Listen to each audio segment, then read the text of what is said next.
C'era una volta a Soligo un piccolo ospedale. Poteva ospitare fino a 12 pazienti. Oggi, quella piccola realtà intraprende il percorso per diventare il punto di riferimento delle persone non autosufficienti nell'Alta Marca trevigiana.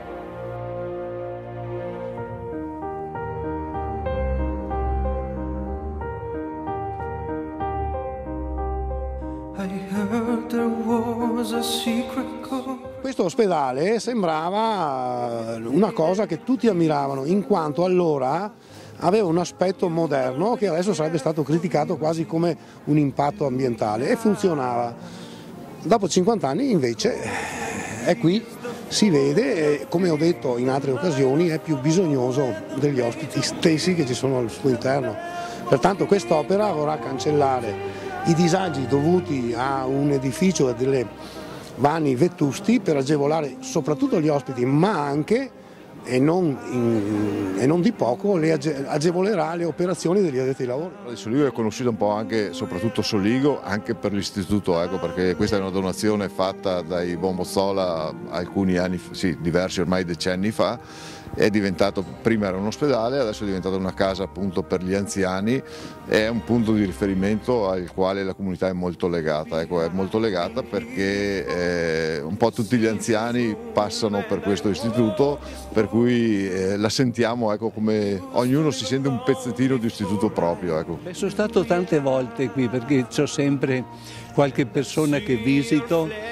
Io vengo da Roma di tanto in tanto, però sempre dico uno spazio per i malati e per gli anziani lo dedico tutte le volte, quindi anche oggi li ho salutati perché erano presenti a questo incontro. Io qui nella casa ho la madrina della mia cresima, una donna anziana che mi è molto cara al cuore e l'ho salutata proprio là all'inizio della messa e alla fine.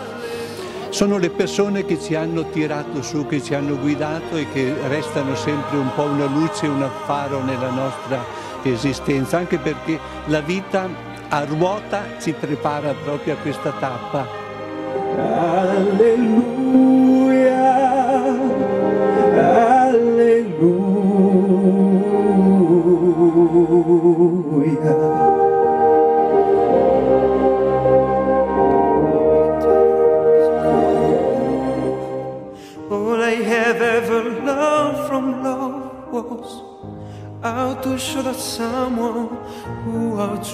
Un'evoluzione molto lunga, molto anche difficile e complicata.